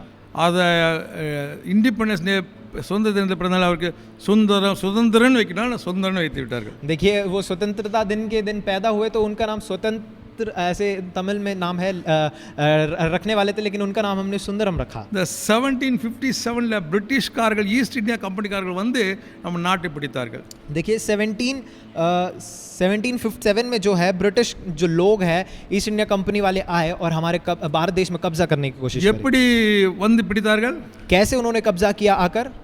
ஈஸ்ட் இந்தியா கம்பெனிகள் மூலமாக, देखिए ईस्ट इंडिया कंपनी के जरिए वो लोग आए. வியாபாரிகள் மூலமாக, देखिए जो व्यापार करने वाले लोग हैं उनके சுதந்திரமாக जरिए இருந்த எல்லாரையும் அடிமையாக்கி விட்டார்கள். जो स्वतंत्र लोग थे उन सबको उन्होंने बंदी गृह में बंद कर दिया. அவர்கள் மூலமாக தொடங்கி அந்த கம்பெனி மூலம் தொடங்கி 200 வருஷமாக நான் அடிமையாக்கப்பட்டிருந்தோம். देखिए उन्होंने उस बंदी गृह को चालू करके लगभग 200 वर्ष उन्होंने राज्य किया. யார் தொடங்கினது? इसका शुरुआत किसने करी? ஈஸ்ட் இந்தியா கம்பெனிக்காரர்கள். ईस्ट इंडिया कंपनी वालों ने इसको शुरू ஈஸ்ட் करा. இந்தியா வியாபாரிகள். देखिए ईस्ट इंडिया के जो व्यापारी लोग हैं उन्होंने शुरू करा. व्यापारिகள். इंग्लैंड के जो व्यापार करते हैं அவர்கள் वो ஜனங்களை लोगों பொறுத்த ஒரு அக்கறை எல்லாம் கிடையாது. ने उनको जो है लोगों से इतना कुछ फर्क नहीं था. அந்த கம்பெனி முதலாளிகளுக்கு பணத்தை கொடுத்தா அவர் ரொம்ப அக்கறை. देखिए उस ईस्ट इंडिया कंपनी वालों को जो है धन से लेना देना था. ஆனா ஜனங்கள் விழித்துக் கொண்டார்கள். 200 வருஷம் பொறுத்து விழித்துக் கொண்டார்கள். लेकिन 200 वर्ष के बाद जो भारत देश के लोग हैं वो जाग गए. ஹல்லேலூயா. हालेलुया. அவர்கள் கிட்டத்தட்ட மேபி 1970 இருந்து போராடி கொண்டிருக்கிறார்கள். लगभग 1970 से वो लोग इस 50 बात में 60 संघर्ष कर रहे हैं. போராடி லட்சக்கணக்கான மக்கள் போராடி எத்தனையோ பேர் தங்கள் உயிரை இழந்திருக்கிறார்கள். देखिए 30-40 वर्ष तक उन्होंने संघर्ष किया इस बात के लिए. उन लोग लड़े और कितने लाखों लोगों ने अपनी जान को भी गंवाया इस चीज के लिए. ஹல்லேலூயா. हालेलुया. எத்தனையோ போராட்டங்கள். बहुत सारे संघर्ष. நம்முடைய தேசப்பிதா மகாத்மா காந்தி மூலமாக वायलेंस இல்லாமல் நான் वायलेंस अहिंसा முறையில் போராடினார்கள். हमारे देश के जो पिता है जो महात्मा गांधी है वो उन्होंने अहिंसा का रास्ता चुना कि इस लड़ाई को लड़े वो. ஹல்லேலூயா. हालेलुया. எல்லாரும் சேர்ந்து சவுத் இந்தியன், நார்த் இந்தியன், அப்புறம் லேடிஸ் அண்ட் ஜென்ட்ஸ், படித்தவர்கள் படிக்காதவர்கள் எல்லாரும் சேர்ந்து எல்லா மதத்தினரும் சேர்ந்து போராடி தான் நம்ம நாட்டுக்கு விடுதலை வாங்கி கொடுத்தாரு. देखिए दक्षिण भारत, उत्तर भारत, हर प्रकार के लोग, हर जाति के लोग और हर पुरुष स्त्री सब साथ में मिलकर उन लोगों ने इस लड़ाई को लड़ी और स्वतंत्रता को दिलाया. அல்லேலூயா. हालेलुया। இந்த சுதந்திர தினம் சுதந்திரம் கொடுக்கப்பட்ட ராத்திரியில் லார்ட் மவுண்ட் பேட்டன் என்பவர் வைஸ்ராய் இந்தியாவுக்கு இருந்தார். और देखिए इस रात में जब आज़ादी को दिया गया तो लॉर्ड माउंट बैटन जो है वो उनका जन्म हुआ।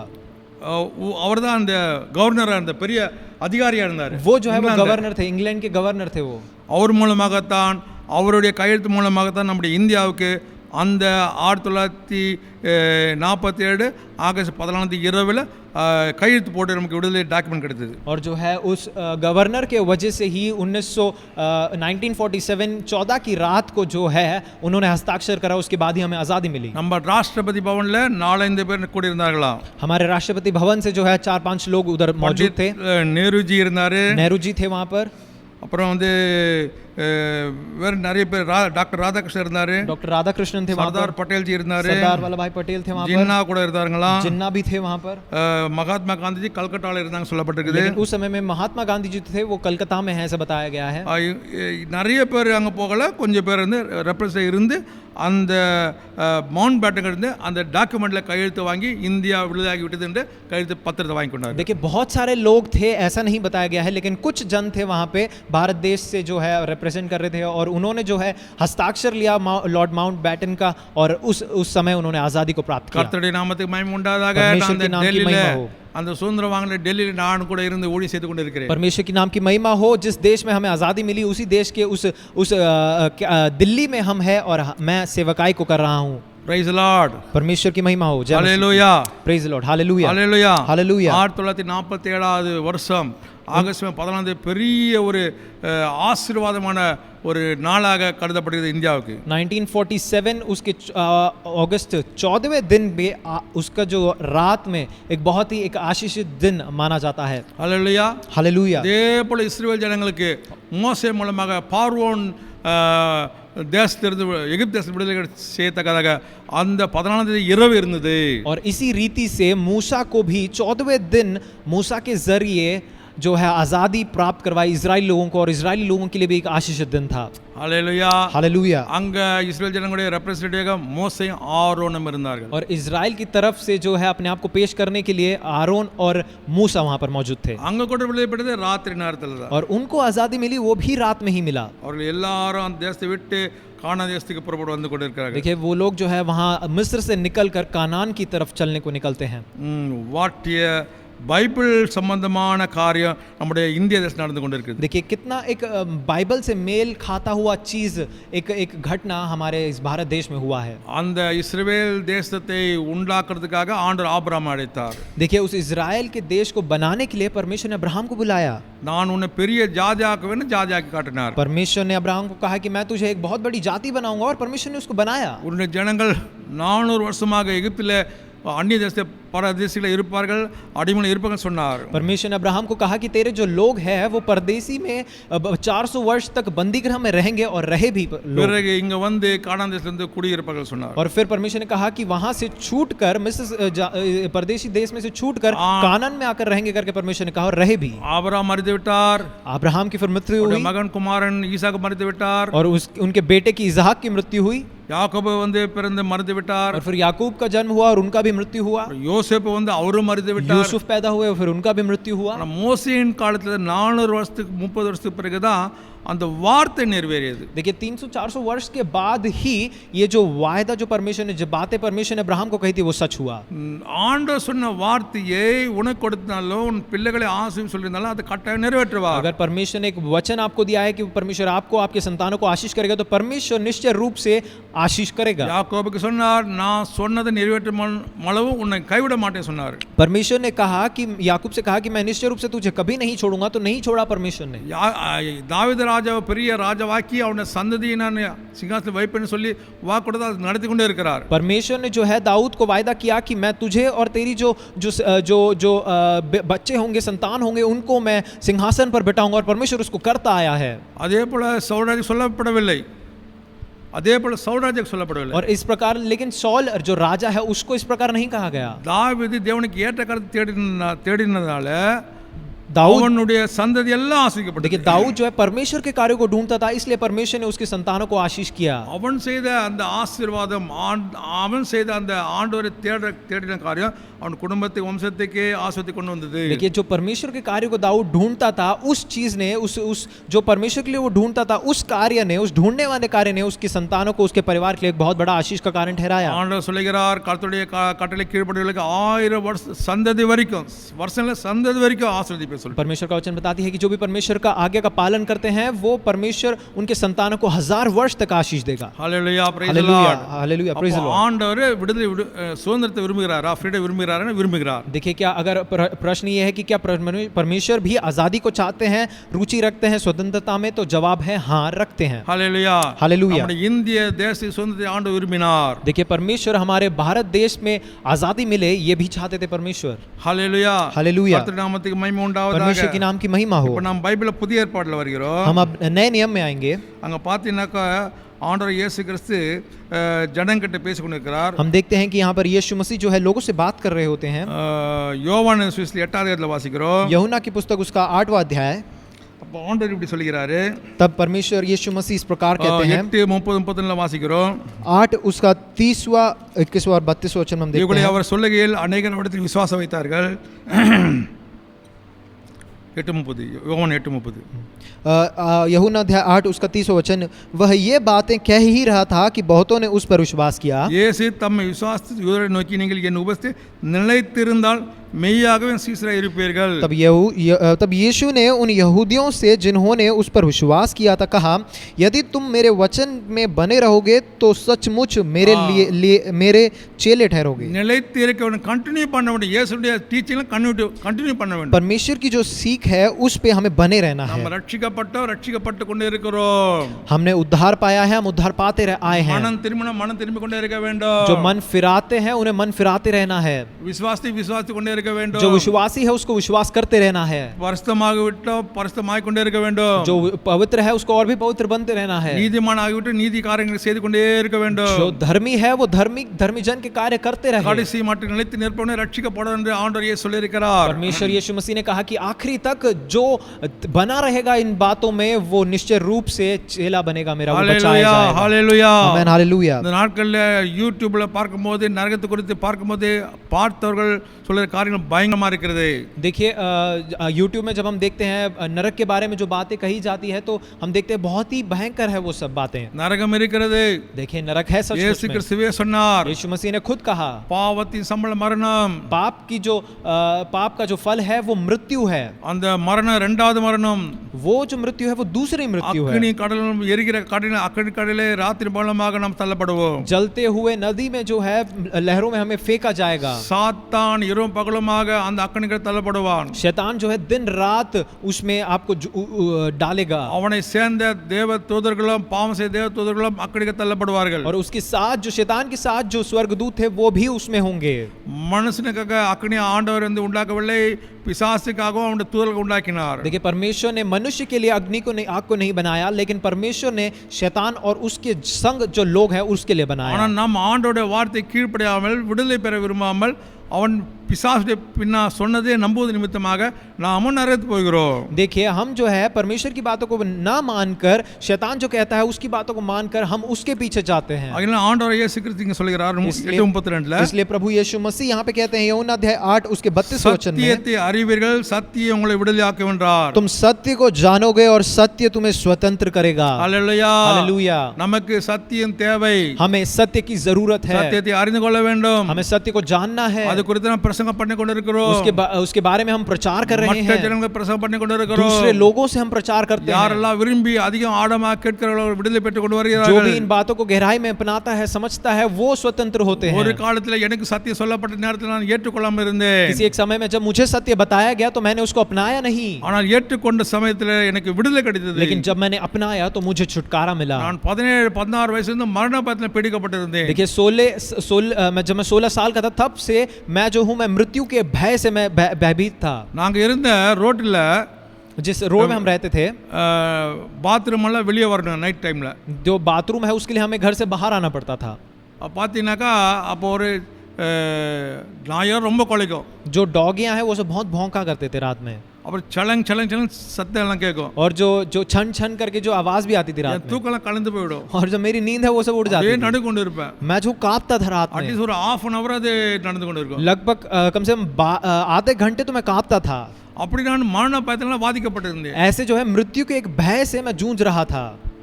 ஆனா ஆண்டவராகிய இயேசு கிறிஸ்து நாமத்துக்கு மகிமை உண்டாதாக लेकिन प्रभु यीशु मसीह के नाम की महिमा हो। இயேசு கிறிஸ்துவை ஏற்றுக்கொண்ட நாள்ல இருந்து அந்த மரண பயத்தில் நான் விடுதலையாக்கப்பட்டேன் जिस दिन मैंने प्रभु यीशु मसीह को अपनाया, ग्रहण किया, उस दिन से मेरे अंदर वो भय नहीं रहा। ஹல்லேலூயா விடுதலையாக்கப்பட்டேன் मैं उस भय से मैं छुटकारा पाया। I got freedom from the fear of death मुझे उस मृत्यु के भय से मुझे आजादी मिली, because I स्वतंत्रता came मिला, to know the truth சத்தியத்தை அறிந்து கொண்டேன் क्योंकि मैंने सत्य को जान लिया था। இயேசுவின் பிள்ளையாக மாறிவிட்டேன் என்று அறிந்து கொண்டேன் मैं परमेश्वर प्रभु यीशु मसीह का पुत्र बन गया हूं, मैंने जान लिया था। அந்த பயத்தையே ஆண்டவர் நீக்கி விட்டார் परमेश्वर ने उस भय को ही मेरे अंदर से हटा दिया। ஹல்லேலூயா हालेलुया। ஆகினால் நாம் சத்தியத்தை அறிந்து கொள்ள வேண்டும் इसलिए हमें जो है सत्य को जानना है। ஆதாம் ஏவாளை அறிந்த பிறகு காயின் பிறந்தானா देखिए, आदम ने हवा को जाना, उसके बाद ही केन पैदा हुआ। அப்படின்னா ரொம்ப இன்டிமசி நாலேஜ் देखिए, बहुत ही एक इंटीमेसी का एक ज्ञान, அப்படிப்பட்ட நாலேஜ் நமக்கு கிடைக்கும் போது நமக்கு விடுதலை கிடைத்து ऐसा கொண்டிருக்கும் जब हमें ज्ञान प्राप्त होता है तो हमें आजादी இங்க मिलती है। வாசிக்கிறோம் हम यहाँ पे पढ़ते हैं 33 வசனத்துல அந்த யூதருக்கு சொல்றாங்க அவருக்கு பிரதியுத்தரமாக நாங்கள் ஆபிரகாமின் சந்ததியா இருக்க பிள்ளைகளா இருக்கிறோம் நாங்கள் ஒரு காலம் ஒருவனுக்கு அடிமைகளா இருக்கவில்லை விடுதலை ஆவீர்கள் என்று நீர் எப்படி சொல்லுகிறீர் என்று கேட்டார்கள் यूहन्ना अध्याय 8 उसके 33वें वचन में हम पढ़ते हैं, उन्होंने उसको उत्तर दिया, हम तो अब्राहम के वंश से हैं और कभी किसी के दास नहीं हुए, फिर तू कैसे कहता है कि तुम स्वतंत्र हो जाओगे। மோசே என்ன நேரத்துல காலத்திலே பார்வோன் கிட்ட அவங்க அடிமை இருந்து மறந்து விட்டார்கள் देखिए, वो भूल गए थे कि मूसा के समय में ये इजरायली लोग जो है वो फिरौन के पास बंदी गृह में थे। ஆனால் ஆண்டவர் அந்த காரியத்தை கூட சொல்லவில்லை लेकिन यहाँ पे प्रभु यीशु मसीह उस बात का वर्णन नहीं करते। ஆண்டவர் வேற காரியத்தை சொல்றாரு परमेश्वर यीशु मसीह दूसरे कार्य को बताते என்ன हैं। சொல்கிறார் क्या कहते हैं? 34 வாசிக்கிறோம் 34वें वचन में हम पढ़ते हैं, இயேசுவுக்கு பிரதியுத்தரமாக பாவம் செய்கிற எவனும் பாவத்துக்கு அடிமையா இருக்கிறான் यीशु ने उनको उत्तर दिया, मैं तुमसे सच सच कहता हूं कि जो कोई पाप करता है वह पाप का दास है। ஹல்லேலூயா हालेलुया। அவர் நாட்டில் அடிமையா இருக்கிறது கூட சொல்லவில்லை देखिए, वो ये नहीं कहता कि वो किसी देश में तुम बंधन में हो या फिर तुम किसी देश के दास हो। பாவத் செய்கிற பாவத்துக்கு அடிமையா இருக்கிற மெய்யா மெய்யா लेकिन சொல்கிறார் यहाँ पे यीशु मसीह कहते हैं कि अगर कोई पाप करता है तो वो पाप का दास है। இயேசு என்ற பெயருக்கு அர்த்தம் பாவத்திலிருந்து பாவம் விடுதலைக்கு நம்ம ரட்சிக்கிறோம் यीशु मसीह का मतलब है, यीशु का मतलब है पापों से छुड़ाने वाला। இயேசு கிறிஸ்து மாத்திரம் தான் நம்முடைய பாவத்தை மன்னித்து நம்ம பாவத்தை விடுதலை செய்ய முடியும் यीशु मसीह ही केवल हमें हमारे पापों से छुड़ा सकता है, हमें स्वतंत्र कर सकता இயேசு है। கிறிஸ்து மாத்திரம் தான் உனக்காக எனக்கு சிலுவை ரத்தம் சிந்தி விடுதலையாக்குகிற வல்லவராக இருக்கிறார் यीशु मसीह ही ऐसा एक सामर्थी प्रभु है जिन्होंने आपके और मेरे लिए उस क्रूस पर अपने प्राण को दिया, हमारे पापों के लिए अपने प्राण को दिया। ஆகையால் இங்கே சொல்லப்பட்டிருக்கிறது 35 வாசிக்கிறோம் 35वें वचन में यहाँ पे कहा गया है, அடிமையானவன் என்றைக்கும் வீட்டில் இருக்கிறார் நிலைத்திருக்க மாட்டான் குமாரன் என்றைக்கும் நிலைத்திருக்கிறார் 35 यूहन्ना अध्याय 8 उसके 35वें वचन में इस प्रकार कहा गया है कि दास सदा घर में नहीं रहता, पुत्र सदा रहता है।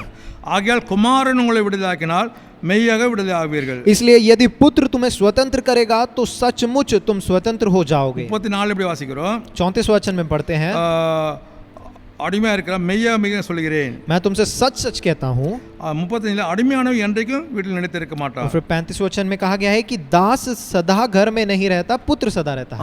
அப்போ நம்மெல்லாம் ஆண்டவர் நம்மை அடிமையாக மீட்பதில்லை, நம்ம வந்து குமாரன் குமார்த்தியை மீட்கிறார் देखिए, परमेश्वर जो है हमें एक दास के समान हमें नहीं छुड़ाता, लेकिन हमें एक पुत्र और पुत्री के समान हमें छुड़ाता है। Jesus did not free us to become slave but become sons and daughters of living God. देखिए, परमेश्वर ने हमें जो है इसलिए नहीं छुड़ाया कि हम दास एक बंदी बनकर रहें, लेकिन परमेश्वर ने हमें इसीलिए छुड़ाया कि हम उसके पुत्र पुत्री बनकर रहें। பாவத்துக்கு அடிமையா இருக்கிற நம்ம யார் விடுதலை செய்ய முடியும்? குமாரனா இயேசு கிறிஸ்து மாத்திரம் விடுதலை செய்ய முடியும். देखिए, हम जो पाप के दास में थे, हम जो पाप के दास हैं, हमें कौन छुड़ा सकता है? हमें केवल प्रभु यीशु मसीह छुड़ा सकते हैं। பைபிள்ல சொல்லப்பட்டது இயேசு ரத்தத்தால நம்ம வந்து மீட்கப்பட்டு இருக்கிறோம் பாவத்திலிருந்து. परमेश्वर का वचन इस प्रकार कहता है कि हम परमेश्वर के लहू से छुड़ाए गए हैं। அப்போஸ்தலர் 10:38 வாசிக்கும் போது சொல்லப்பட்டிருக்குது प्रेरितों का काम उसका 3 उसका 38 वचन इस प्रकार कहता है, 10 का 38 சொல்லப்பட்டிருக்குது ஆண்டவராகிய இயேசு கிறிஸ்துவை தேவன் பரிசுத்த ஆவியினாலும் வல்லமையினாலும் அபிஷேகம் பண்ணினார். தேவன் அவரோடு கூட இருந்தபடினாலே அவர் நன்மை செய்கிறவராய் பிசாசின் வல்லமையில் அகப்பட்ட யாவரையும் குணமாக்குற சுற்றி திரிந்தார். प्रेरितों का काम अध्याय 10 उसका 38 वचन इस प्रकार कहता है, परमेश्वर ने किसी रीति से यीशु नासरी को पवित्र आत्मा और सामर्थ्य से अभिषेक किया, वह भलाई करता और सबको जो शैतान के सताए हुए थे अच्छा करता फिरा क्योंकि परमेश्वर उसके साथ था। பிசாசிலிருந்து விடுதலை ஆக்கினார். देखिए परमेश्वर ने दुष्ट आत्मा शैतान से व्याधि छुड़ाया, लेने यीशु मसीह ने दिलाकर। बीमारियों से छुड़ाया। ஹalleluya. हालेलुया। அடுத்ததாக வாசிக்கிறோம். अगले वचन हम पढ़ते हैं 2 கொரிந்தியர் 8:9. दूसरा कुरिन्थियों की पुस्तक उसका 8वां अध्याय उसका 9 वचन। இயேசு கிறிஸ்து நமக்காக தரித்திரமாகி நம்மை ஐஸ்வர்யமாக்கினார். वचन कहता है कि प्रभु यीशु मसीह का अनुग्रह पढ़ी அதுதான் அதான் तुम हमारे प्रभु यीशु मसीह का अनुग्रह जानते हो कि वह धनी होकर भी तुम्हारे लिए कंगाल बन गया। हालेलुया. ताकि उसके कंगाल हो जाने से तुम धनी हो जाओ। Praise the lord. Hallelujah. Praise the lord. Hallelujah. அவர் நமக்கு தரித்திரம் ஆடுதால நாம் வறுமையிலிருந்து விடுதலையாக்கப்படுகிறோம். वो कंगाल बन गया इसीलिए हमें हम जो है धनी हो गए। गलातियर 3:13 வாசிக்கிறோம். गलातियों की पुस्तक उसका 3 में हम पढ़ते हैं கிறிஸ்து நமக்காக சாபமாகி நியாயப்பிரமாண சாபத்திலிருந்து நம்மை நீங்களாக்கி மீட்டார், விடுதலையாக்கினார். गलातियों अध्याय 3 उसके 13वें वचन में हम पढ़ते हैं कि मसीह ने जो हमारे लिए शापित बना हमें मोल लेकर व्यवस्था के शाप से छुड़ाया, क्योंकि लिखा है जो कोई काट पर लटकाया जाता है वह शापित है। छुड़ाया ना, விடுதலையாக்கினாரா? परमेश्वर ने क्या हमें छुड़ाया उसमें से? ஆமா, சாபத்தின் விடுதலையாக்கினார். परमेश्वर ने हमें श्राप से छुड़ाया।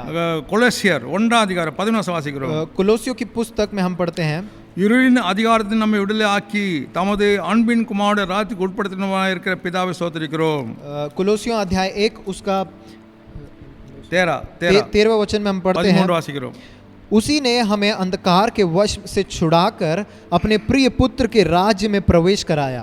हालेलुया. हालेलुया. पर छुड़ाकर, हमें छुड़ाकर, விடுதலையாக்கி, हमें छुड़ाकर, பிரியமான தேவனுடைய ஜனங்களே, मेरे प्रिय परमेश्वर के लोगों, இந்தியாவுல 75th इंडिपेंडेंस डे கொண்டாடுகிறோம், फ्रीडम கொண்டாடுகிறோம். आज भारत में जो है 75th स्वतंत्रता दिवस मनाया जा रहा है। हालेलुया. हालेलुया. அது ஈஸ்ட் இந்தியா கம்பெனிகள் ஜனங்கள் மூலமாக நம்ம அடிமையாக்கப்பட்டோம். देखिए ईस्ट इंडिया कंपनी के लोगों के वजह से हमें जो है बंदी गृह में रहना पड़ा। व्यापारिகள் மூலமாக அடிமையாக்கப்பட்டோம். जो व्यापार करने आए थे उन लोगों की वजह से हम बंदी गृह में थे। 200 வருஷமா பிரிட்டிஷ் ராஜ்யத்துக்கு அடிமையா இருந்தோம். जो 200 वर्ष तक हम ब्रिटिश के उस राज्य में थे।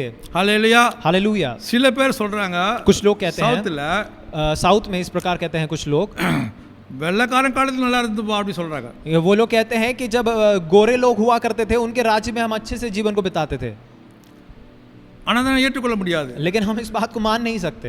அதிகமா படித்தவர்கள் ஏற்றுக்கொள்ள முடியாது. जो अच्छे से पढ़े लिखे हैं वो इस बात को नहीं मान सकते। எத்தனையோ காரியத்துல நாம் அடிமைப்பட்டிருந்தோம். बहुत सारे बातों में हम बंधुआई में थे। சொந்த நாட்டில் நம்ம அடிமைகளா வாழ்ந்து हम हमारे खुद के देश में एक बंदी, एक दास के समान हम रहते थे। வெளிநாட்டு வெள்ளைக்கார பிரிட்டிஷ் ராஜ்யத்தை சேர்ந்தவர்கள் நம்மை அடிமையாக்கி நடத்தி கொண்டிருந்தார்கள். ब्रिटिश राज्य के लोग हमें बंदी गृह में रखते थे। और फॉर फर्स्ट क्लास ट्रेन நம்ம போக முடியாது। वो जो फर्स्ट क्लास के ट्रेन में जाते थे उसमें हम नहीं जा सकते थे। அதனால விடுதலை இல்லாம வாழ்ந்து கொண்டிருந்தோம். देखिए बिना किसी एक छुटकारे के हम जीवन को बिताते थे। ஆனால் விடுதலை வாங்கி இந்தியால இருக்க ஜனங்கள் எல்லாம் சேர்ந்து தலைவர்கள் சேர்ந்து விடுதலை வாங்கி கொடுத்தார்கள். लेकिन भारत के जो भी सरकार थे, जो भी बड़े-बड़े लोग थे, उन्होंने साथ में मिलकर एकजुट होकर एक स्वतंत्रता को दिया। इंडिया में வாழ்ந்து கொண்டிருக்கிறோம். देखिए हमने जिस देश ने स्वतंत्रता को प्राप्त किया है उस देश में हम जीवन को बिताते हैं। मरते போனால் எங்க போவோம்? अगर हमारी मृत्यु होती है तो हम कहां जाएंगे? நரகத்திலிருந்து விடுதலையாக்கப்பட்டிருக்கிறோமா? देखिए क्या हम नरक से छुड़ाए गए हैं? நரக தண்டனையிலிருந்து விடுதலையாக்கப்பட்டிருக்கிறோமா? नरक के दंड से छुड़ाए गए हैं? அப்படி விடுதலையாக்கப்படுவர் யார்? उस दंड से हमें छुड़ाने वाला कौन है? அவர்தான் நம்முடைய ஆண்டவராகிய இயேசு கிறிஸ்து. वो प्रभु यीशु मसीह है। உலகத்தின் பாவ சுமந்து தீர்த்த தேவ ஆட்டுக்குட்டியாக இருக்கிறார். संसार के सारे पापों को अपने ऊपर लेकर मेमने जैसा अपने आप को बलि दिया यीशु मसीह। யூதர்களின் தேவன் மாத்திரம் இயேசு கிறிஸ்து அல்ல. देखिए यहूदियों का जो स्वर्गदूतों का सिर्फ परमेश्वर नहीं है, वो யூதர்கள் यहूदियों का सिर्फ परमेश्वर नहीं है, वो எல்லாருடைய தேவனா இருக்கிறார். वो सभी का परमेश्वर है। உங்களுடைய தேவன் என்னுடைய தேவனா இருக்கிறார். वो आपका परमेश्वर और मेरा परमेश्वर है। எந்த ஜாதி, எந்த மொழி, எந்த மதத்தர இருந்தாலும் இயேசு கிறிஸ்து தான் உண்மையான விடுதலையாக்கக்கூடியவர். भले आप जिस भी जाति से हैं, जिस भी कोई भी भाषा आप बोलते हैं, उन सभी का वो परमेश्वर है। குமாரன் நீங்க சத்தியத்தை அறிந்தால் குமாரன் அறிந்தால் மெய்யா விடுதலை ஆவீர்கள். अगर आप सत्य को जानोगे, अगर आप पुत्र को जानोगे तो निश्चय रूप से आप स्वतंत्रता को எல்லா प्राप्त करोगे। விதமான காரியத்தில் விடுதலை, हर प्रकार के कार्यों से आपको स्वतंत्रता मिलेगा। துக்கத்திலிருந்து விடுதலை, दुख से स्वतंत्रता मिलेगा, வியாதியிலிருந்து விடுதலை, बीमारी से स्वतंत्रता பில்லி मिलेगा, சுனிய மந்திர பிரச்சனையிலிருந்து விடுதலை, जादू टोना की जो समस्याएं हैं उनसे आपको स्वतंत्रता டிப்ரெஷன் मिलेगा। அப்ரஷனிலிருந்து விடுதலை, देखिए जो सताव है, जो निराशपन है, उसमें से आपको स्वतंत्रता मिलेगा। குடும்பமாக குடும்பம் ஃபுல்லா என்ன செய்தாலும் வெற்றியே கிடைக்கல, தோல்வியா இருக்கு அதிலிருந்து விடுதலை இயேசு देखिए கிறிஸ்து पूरा கொடுப்பார். परिवार चाहे कुछ भी करे, जितना भी परिश्रम करे, कोशिश करे, हमें तो विजय किसी बात में मिलता ही नहीं, उन बातों से परमेश्वर आपको स्वतंत्रता देगा। இயேசு கிறிஸ்து செய்வார். यीशु मसीह करेगा। இயேசு கிறிஸ்து விசுவாசிக்க வேண்டும். यीशु मसीह पर विश्वास करना है। அவருடைய பேர் இயேசு கிறிஸ்து. उनका नाम यीशु मसीह है। இயேசு என்ற நாமத்திலே ரட்சிப்பு உண்டு. यीशु मसीह के नाम में उद्धार है। இயேசு கிறிஸ்து நாமத்திலே ரட்சிப்பு விடுதலை உண்டு. यीशु मसीह के नाम में उद्धार और छुटकारा है। இந்த சுதந்திர தினத்தை அன்று கர்த்தர் உங்களை ஆசீர்வதிப்பாராக. आज के स्वतंत्रता दिवस में परमेश्वर आपको आशीष दे। கண்களை மூடி ஜெபம் பண்ணுவோமா? क्या हम प्रार्थना करें आंख बंद कर? ஆண்டவரே இயேசு கிறிஸ்துவே, पिता परमेश्वर, உம்முடைய வார்த்தைகள் மூலமாக என்னோட பேசினதுக்கு आपने ஸ்தோத்திரம். अपने वचनों के जरिए हमसे बात किया, इसके लिए हम आपको உம்முடைய धन्यवाद देते வார்த்தை हैं। வல்லமை உள்ளது. आपके वचन में सामर्थ्य எங்கள் है। இந்திய தேசத்தை விடுதலை நீ விரும்பினீர். आप हमारे देश में हमें छुटकारा मिले, हमें स्वतंत्रता मिले, ये आप चाहते थे यीशु मसीह। இஸ்ரவேல் தேசத்துக்கு விடுதலை வாங்கி கொடுத்தீர். आपने इजरायली लोगों को स्वतंत्रता दिलाया यीशु அதே போல परमेश्वर। இயேசு குமாரன் இயேசு கிறிஸ்து மூலமாக எங்களுக்கு விடுதலை வாங்கி और கொடுக்கிறீர். इसी प्रकार प्रभु यीशु मसीह के जरिए भी हमें छुटकारा दिया அவருடைய परमेश्वर। பலியின் மூலமாக ரத்தத்தின் மூலமாக விடுதலை வாங்கி கொடுக்கிறீர். यीशु मसीह के बलि के द्वारा, उनके बलि होने के द्वारा हमें छुटकारा मिला परमेश्वर। எங்களுடைய எல்லா பிரச்சனையும் விடுதலை வாங்கி கொடுக்கிறீர். हमें हमारी सारी समस्याओं से हमें स्वतंत्र किया। ஆண்டவர் இயேசு அறிந்து கொள்ள எங்களுக்கு உதவி செய்யுங்க. परमेश्वर हमें सहायता मदद करे कि हम प्रभु यीशु मसीह எங்களுடைய को और भी வாழ்க்கையை जानें। உம்முடைய கரத்தில் ஒப்படைக்கிறோம். हम हमारे जीवन को आपको सौंपते हैं। தொடர்ந்து உம்முடைய வார்த்தை நிலைத்திருக்க உதவி செய்யுங்க. और भी हमारी सहायता मदद करे कि आपका जो वचन है वो हमारे जीवन में बना உலகத்தில் रहे। நடக்கிற காரியம் எல்லாம் உம்முடைய வருகையை காட்டுகிறது. परमेश्वर संसार में जो भी कार्य होते हैं वो सब आपके आगमन को दर्शाता உம்முடைய है। வருகைக்காக நாங்கள் தொடர்ந்து ஆயத்தமா இருக்க உதவி செய்யுங்க. हमारी सहायता मदद करे कि हम आपके आगमन के लिए तैयार रहें। வசனத்தை கேட்ட எல்லாரும் நீர் जिन्होंने ஆசீர்வதிங்க. भी वचन को सुना उन सभी को आप आशीष இந்த करें। ஊழியத்தை தாங்குற ஜெபிக்கிற கொடுக்கிற ஒவ்வொரு மக்களையும் நீர் ஆசீர்வதிக்க முடியும் ஜெபிக்கிறேன். परमेश्वर इस सेवकाई के लिए परमेश्वर जितने भी जन जुड़े हैं, जो भी प्रार्थना करते हैं, जितने भी लोग देख रहे हैं, उन सभी को आप आशीष करें, बलवंत தசம करें। காணிக்கை மூலமாக தாங்குற ஒவ்வொரு பிள்ளைகளையும் ஆசீர்வதிப்பீராக. परमेश्वर जो भी भेंट और परमेश्वर जो भी दशवांश देते हैं उन सभी को आप आशीष करें। இன்னும் யாருக்கு வேலை இல்லையோ வேலை கிடைப்பதாக. परमेश्वर जिनको नौकरी नहीं है उनको नौकरी मिले। வியாதியஸ்தலா இருக்கிற தொட்டு சுகப்படுத்த जो வேண்டும் என்று बीमार है परमेश्वर ஜெபிக்கிறோம். उनको आप छू कर चंगाई को दीजिए करके हम प्रार्थना करते हैं। பிள்ளைகளுக்கு காலேஜ் அட்மிஷன் கிடைக்க முடியாது ஜெபிக்கிறோம். बच्चों को परमेश्वर कॉलेज में एडमिशन मिले, इसके लिए हम प्रार्थना करते हैं। அவருடைய ஆன்லைன் ஸ்டடீஸ் எல்லாம் தொடர்ந்து நீர் ஆசீர்வதிப்பீராக. परमेश्वर ऑनलाइन में जो भी क्लासेस होते हैं उनको आप आशीष करें। வரப்போற கர்த்தா சொல்லுகிற எல்லா விதமான மூன்றாவது கொரோனாவிலிருந்து விடுதலை ஆக்க முடியாது பாதுகாத்துக்கணும் ஜெபிக்கிறோம். परमेश्वर ये जो तीसरी लहर कोरोना का आ रहे करके बता रहे परमेश्वर, उसमें से आप हमें बचा कर रखें। ஹல்லேலூயா. हालेलुया। ஆண்டவரே உம்முடைய கரங்கள் மேல இருப்பதாக. परमेश्वर आपका हाथ हमारे ऊपर बना रहे, ஒவ்வொரு பிள்ளைகள் மேல இருப்பதாக. हर एक संतान पर बना யாரு रहे। குழந்தை பாக்கியம் இல்லையோ குழந்தை பாக்கியத்தை கொடுத்து நீர் ஆசீர்வதிக்க முடியாது जिनके पास ஜெபிக்கிறோம். परमेश्वर संतान का सौभाग्य नहीं है उनको आप आशीष करें। யாரு संतान देकर। கர்ப்பமா இருக்கிறோ கர்ப்பத்தின் கனியை ஆசீர்வதித்து நல்ல சுகமான பிரசவத்தை முடியாது परमेश्वर जो महिलाएं ஜெபிக்கிறோம். गर्भवती हैं उनको एक अच्छा डिलीवरी देकर आप आशीष करें। ஆண்டவரே இயேசுவே கோடா கோடி ஸ்தோத்திரம். परमेश्वर आपको कोटि कोटि धन्यवाद देते हैं। விடுதலை ஆக்குற தேவன். आप हमें छुड़ाने वाले நாங்கள் परमेश्वर हैं। அடிமையா இருக்க விரும்பவில்லை. हम परमेश्वर, हम आप नहीं चाहते कि हम மரண बंदी के हम பயத்திலிருந்து रहें। விடுதலை ஆக்குனீர் हमें ஆண்டவரே. परमेश्वर मृत्यु के उस डर से आपने बचाया, பாவத்திலிருந்து விடுதலை ஆக்குனீர் आपने ஆண்டவரே. हमें पाप से बचाया। நரகத்திலிருந்து விடுதலை ஆக்கியிருக்கிறீர். परमेश्वर आपने हमें नरक में से छुड़ाया परमेश्वर। ஹல்லேலூயா. हालेलुया। பாவ படுகுழந்தைகளை எடுத்து ராஜா பிரபுக்கள் உட்கார வைத்திருக்கிறீர். परमेश्वर आपने हमें परमेश्वर दीनता से उठाकर हमें राजाओं के मध्य में बिठाया परमेश्वर। உமக்கு நன்றி சொல்லுகிறோம் हम தேவனே. आपको धन्यवाद देते हैं। தொடர்ந்து எங்களை ஆசீர்வதிங்க. आप हमें लगातार आशीष करते रहें। இயேசு கிறிஸ்து நாமத்தில் ஜெபிக்கிறோம் प्रभु நல்ல यीशु मसीह के பிதாவே. नाम से हम प्रार्थना करते हैं। நம்முடைய கர்த்தரா இயேசு கிறிஸ்துவின் கிருபையும் பிதாவே தேவனுடைய அன்பும் பரிசுத்த ஆவியின் அந்யோன்யம் ஐக்கியமும் என்றும் என்றும் உங்கள் எல்லோரும் கூட இருப்பதாக. Now may the grace of our Lord Jesus Christ, love of the Father and fellowship of the Holy Spirit abide with you forever and evermore. Amen. Amen. Amen. கர்த்தர் உங்களை எல்லாரும் ஆசீர்வதிப்பாராக. परमेश्वर आप सभी को आशीष दे। தொடர்ந்து விடுதலை பெற்றுக்கொள்வோம். लगातार जो है छुटकारे को स्वतंत्रता को தொடர்ந்து प्राप्त நம்முடைய करते रहें। தேசத்துக்காக ஜெபித்துக் கொண்டு இருப்போம். हम हमारे देश के लिए लगातार प्रार्थना நம்ம करते रहें। தேச தலைவர்களுக்கு ஜெபித்துக் கொண்டு हमारे இருப்போம். देश के जो लीडर्स हैं उनके लिए हम प्रार्थना करें। நியாயம் செய்யப்படும் முடியாது ஜெபித்துக் கொண்டு இருப்போம். न्याय हो हमारे देश में, इसके लिए प्रार्थना करें। கர்த்தர் உங்களோடு கூட இருப்பாராக. परमेश्वर आप सभी के साथ रहे। Amen. God bless you. आमीन। Amen. परमेश्वर Amen. आपको आशीष दे। आमीन।